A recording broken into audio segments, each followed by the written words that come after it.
Assalamualaikum warahmatullahi wabarakatuh, saudaraku semua, hadirin pemirsa yang dirahmati oleh Allah Subhanahu wa taala. Di sini saya akan menyampaikan materi kita, tema Ramadan yang kita masih memasuki tema-tema ini karena kita sedang mengulang-ulang materi gitu, biar kita sendiri juga semakin maksimal dalam menyampaikan di luar maupun di internal gitu ya.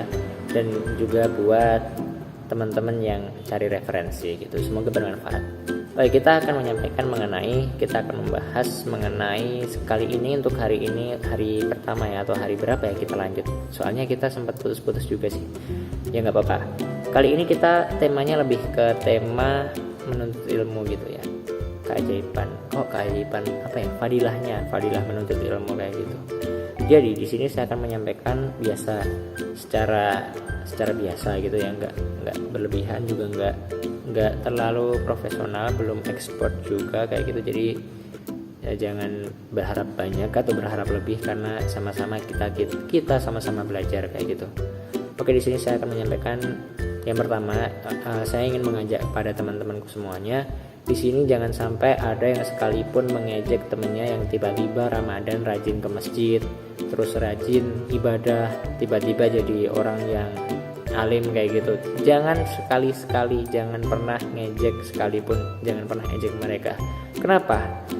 Kita ini orang yang beriman, seorang muslim itu adalah saudara, seperti satu tubuh, seperti satu bangunan. Apabila kita melihat saudara kita ada perubahan baik, itu ya seharusnya kita support, bukan malah kita ejek atau kita urusin mereka soal sok suci, paling niatnya gini. Nah, kita nggak tahu niat mereka apa kayak gitu. Jadi don't judge a book by the cover.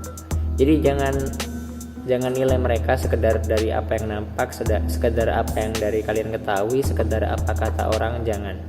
Jadi memang Ramadan ini memang nggak salah sebagai momen orang-orang untuk kembali ke fitrahnya kayak gitu.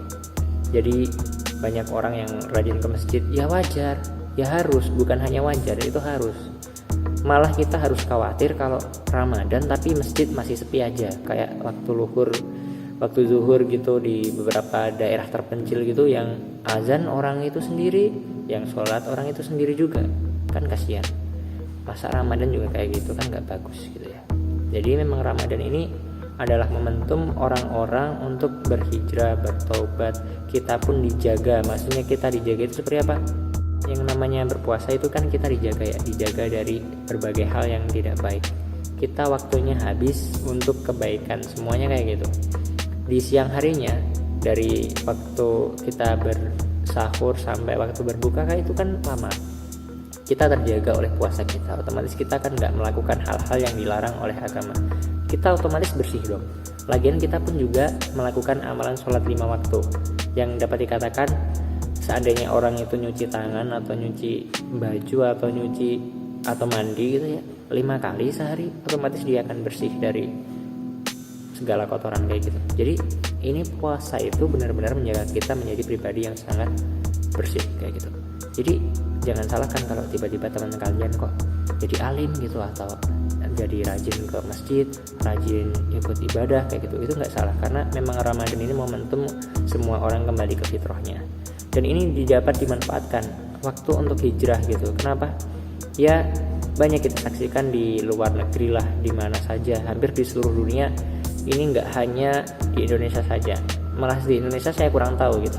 Kalau di negara-negara lain itu banyak sekali orang yang tiba-tiba masuk Islam karena seorang yang lebih dulu mu'alaf gitu, itu langsung mereka itu kayak membuat di sosial media kayak menjadi good influence gitu, mempengaruhi yang lain. Akhirnya banyak yang tersentuh dan masuk Islam.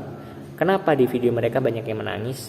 Ya karena ketika orang berkomitmen, seseorang itu berkomitmen memeluk agama ini, ya pasti Allah akan menguji gitu.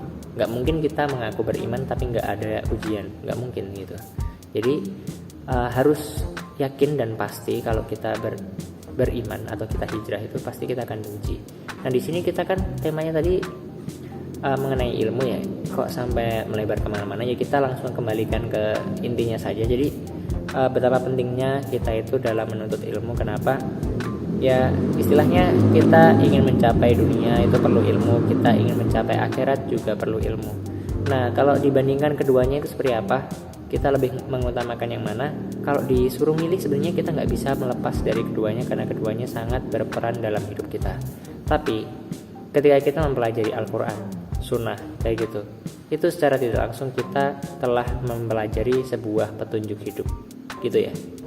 Dan di sini mohon dicatat.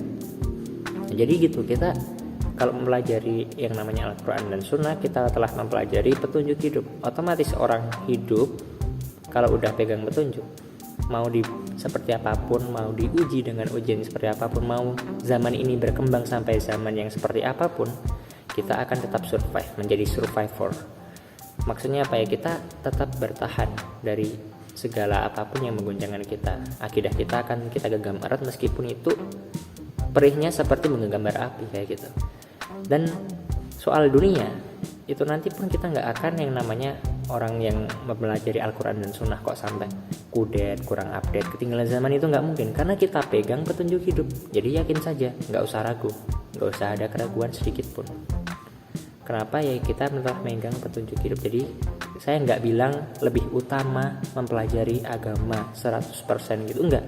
Tapi saya hanya bilang kalau kita mempelajari Al-Quran dan Sunnah sama saja kita mempelajari petunjuk hidup. Sedang ketika kita mempelajari petunjuk hidup, maka kehidupan ada di genggaman kita gitu. Bener nggak? Setuju nggak? Setuju kan? Jadi seperti sabda Rasulullah ya. Jadi istilahnya, jadikan dunia itu dalam genggamanmu, tapi akhirat ada di hatimu kayak gitu. Nah jadi di sini teman-teman semua, pentingnya kita menuntut ilmu. Kalau kita nggak tahu ilmunya kan kita juga nggak bisa bertakwa kayak gitu. Jadi intinya menuntut ilmu itu paling utama sih ya. Jadi menuntut ilmu juga wajib bagi setiap muslim, laki-laki dan perempuan, dan menuntut ilmu itu penting gitu. Kalau kita tanpa ilmu ya kita nggak punya petunjuk. Misalnya kayak tadi, kalau kita udah belajar yang namanya Al-Quran dan Sunnah, kita pegang petunjuk. Misalnya saya buat biar lebih teman-teman lebih paham aja dan lebih mudah memahami, kayak yang gimana gitu, Google Map gitu. Kalau kita pegang Google Map, kita mau ditantang ya, di challenge gitu, mau OTW kemana, ya berani dong, karena kita punya Google Map. Nah jadi istilahnya kalau kita udah belajar yang namanya Al-Quran dan Sunnah, otomatis kita akan bertahan apapun yang terjadi. Nggak hanya apapun yang terjadi, kita akan siap dengan segala tantangan kayak gitu. Jadi di sini buat teman-teman semua, jangan sampai ragu-ragu dalam mengemban amanah dakwah ini. Terus jangan sampai teman-teman ragu dengan apa yang kalian pelajari yang namanya Al-Quran dan Sunnah kayak gitu, terus menghabiskan waktu kalian dalam belajar. Hal itu malah bagus. Kenapa? Ketika waktu kita nggak habis buat hal yang positif, maka waktu kita akan habis untuk hal yang negatif. Ketika waktu kita nggak habis untuk Allah, maka waktu kita akan habis oleh pengaruh setan kayak gitu. Dan saya rasa cukup ini part pertama kita. See you in the next video. Don't forget to subscribe and like and bye.